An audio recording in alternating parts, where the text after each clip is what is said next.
नमस्कार. तुम्ही असं अनुभवलंय का की तुमची मुलं जेव्हा ते रेग्युलर क्लासला जातात किंवा शाळेत जातात, रेग्युलर अभ्यास त्यांचा करत असतात, तेव्हा ते व्यवस्थित करतात, त्यांना कन्सेप्ट समजतो. पण जेव्हा एक्झामची वेळ येते तेव्हा त्यांनी केलेला अभ्यास एकतर ते विसरतात किंवा त्यांनी केलेल्या अभ्यासातलं ते काही लिहू शकत नाही आणि मग त्यांचे एक्झाम्स नंतर मार्क्स कमी येतात किंवा त्यांचं परफॉर्मन्स खूप खराब होतं. असं होतं का? बरं, जर असं होत असेल तर ह्याची कारणं काय असू शकतात? नेमकं मूल जेव्हा त्याच्या रुटीनमध्ये अभ्यास करते तेव्हा त्याला समजते, पण एक्झामच्या वेळेला ते गोंधळते, घाबरते. असं का होतं? जेव्हा आम्ही अशा खूप लहान मुलांना पाहिलेलं आहे जे रेग्युलर क्लासमध्ये टीचरचं म्हणणं असतं की ते खूप छान अभ्यास करतात, त्यांना समजतंय, पण एक्झाम मध्ये जेव्हा त्याचा स्कोअर बघितला जातो तो खूप कमी असतो किंवा त्याचं जे अंडरस्टँडिंग आहे, त्या कन्सेप्टचं समज नाही, त्या अंडरस्टँडिंगला मॅच न होणारा एक्झाम मध्ये परफॉर्मन्स दिसतो. जेव्हा मी मुलांना ऑब्झर्व्ह करते, त्यांच्या टीचर्सशी बोलते, त्यांच्या पालकांशी बोलते, तेव्हा मला ह्याची काही कारणं लक्षात आलेली आहेत. ती कारणं मी तुमच्यावर शेअर करणार आहे. सगळ्यात पहिलं कारण मला असं वाटतं की एक्झाम या शब्दाबरोबर काय भावना आपण पालक, टीचर, आजूबाजूचे त्यांचे नातेवाईक, त्यांची मित्रमंडळी आणि बाकी सगळी सोसायटी, म्हणजे या एक्झाम ह्या शब्दाबरोबर काय भावना अटॅच झालेली आहे आणि आपण तो शब्द जेव्हा डिलिव्हर करतोय, म्हणजे बोलतोय, तेव्हा मुलं फक्त शब्द ऐकत नाही, तो शब्दाचा जो इम्पॅक्ट आहे तो त्या शब्दाला आपण बोलताना, म्हणजे एक्झाम बद्दल बोलताना तुम्ही कोणत्या भावनेत आहात. तुम्ही स्वतः एक पालक म्हणून जर का तुम्ही टेन्शन, फिअर, बर्डन हे सगळ्या फिलिंग्स एक्सपिरियन्स करत जेव्हा तुम्ही म्हणता अरे एक्झाम आहे, एक्झाम आहे, आता तुझं टीव्ही बघणं बंद, एक्झाम आहे, आता खेळणं बंद, एक्झाम आहे, आता मजा मस्ती बंद, ह्या सगळ्यातून काय इंटरप्रिट होतंय मुलांना की एक्झाम म्हणजे काहीतरी भयानक गोष्ट आहे किंवा काहीतरी टेन्शन घेणारी गोष्ट आहे जी हलकी फुलकी आनंददायी नाहीये.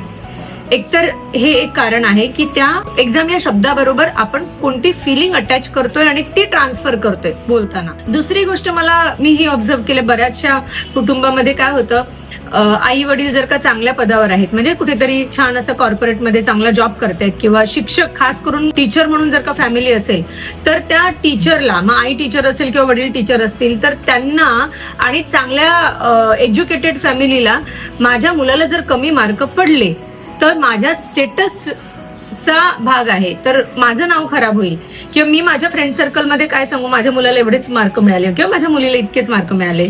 तर ते जे बर्डन असतं ना, ते भले डायरेक्टली नाही पण इनडायरेक्टली खूप सटल वे मध्ये मुलांना न कळतपणे ते बर्डन दिलं जातं. आता काही मुलं अशीही आहेत की ज्यांना काही फरकच पडत नाहीये, माझे एक्झाम असं पण मला नापास करणार नाहीये शाळा, त्यामुळे मला काही फरक पडत नाहीये, मी जे करेल ते करेल, मला जे जमेल ते करेल. पण जिथे मी खास ह्या मुलांबद्दल आणि कुटुंबाबद्दल बोलते जिथे एक्झाम मध्ये परफॉर्मन्स खूप खराब होतो कम्पॅरेटिव्हली मुलांचं रुटीन क्लास किंवा शाळा, रेग्युलर अभ्यास. तर पहिलं कारण आपण बघितलं की तुम्ही बोलताना जे ट्रान्सफर करताय इमोशन्स त्या एक्झाम या शब्दाबरोबर, त्यामुळे तयार होणाऱ्या फिलिंग्स, त्यामुळे तयार होणारी त्यांची कम्प्लीट न्यूरोलॉजी, त्यांचं इंटरनल सिस्टम पॅटर्न्स.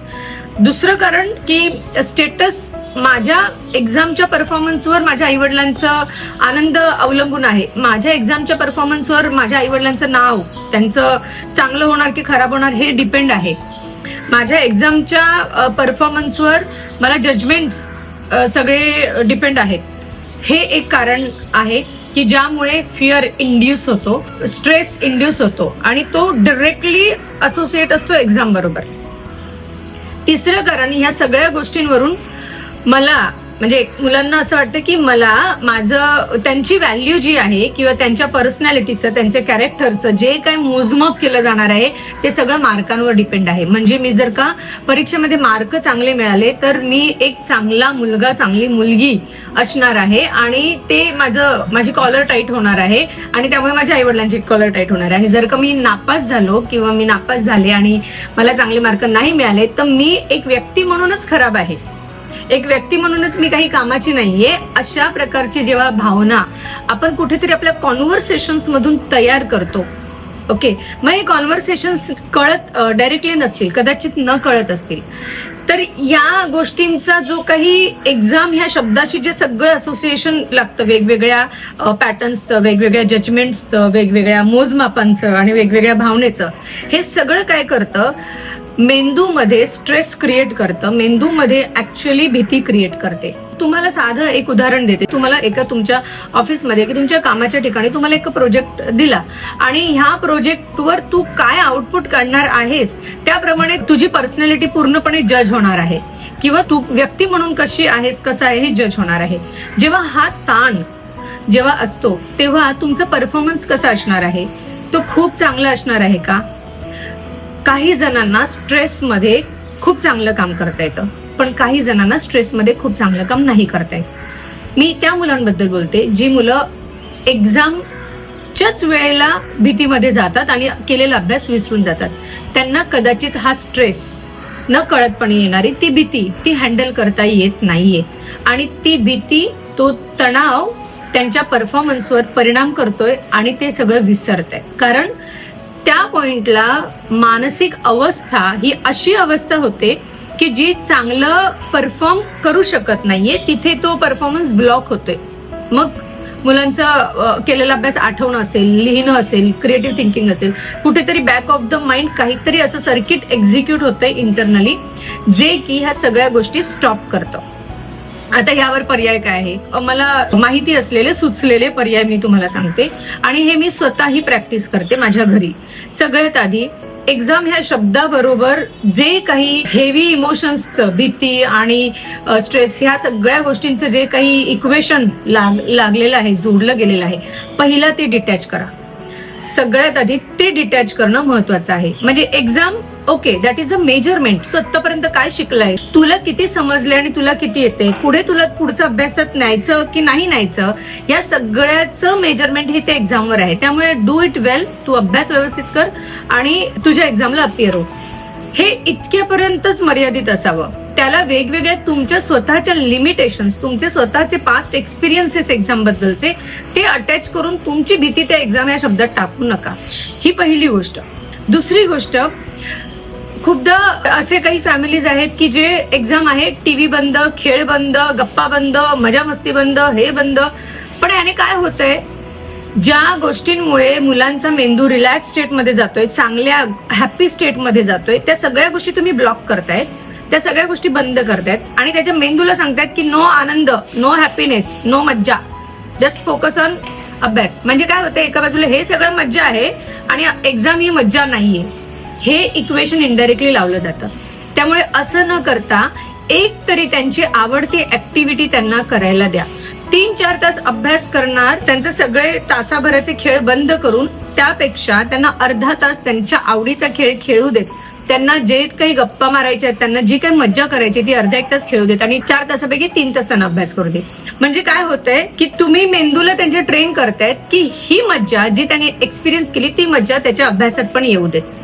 पण जेव्हा आपण हे सगळं मजा बिजा बंद आणि तू अभ्यास कर असं जेव्हा इक्वेशन लागतं, तेव्हा त्यांच्या इंटरनल रिप्रेझेंटेशन मध्ये ह्या 2 वेगवेगळ्या गोष्टी होत आहेत आणि ह्या 2 विरोधी गोष्टी होत आहेत. म्हणजे एक मजा आणि एक्झाम म्हणजे मजा नाही.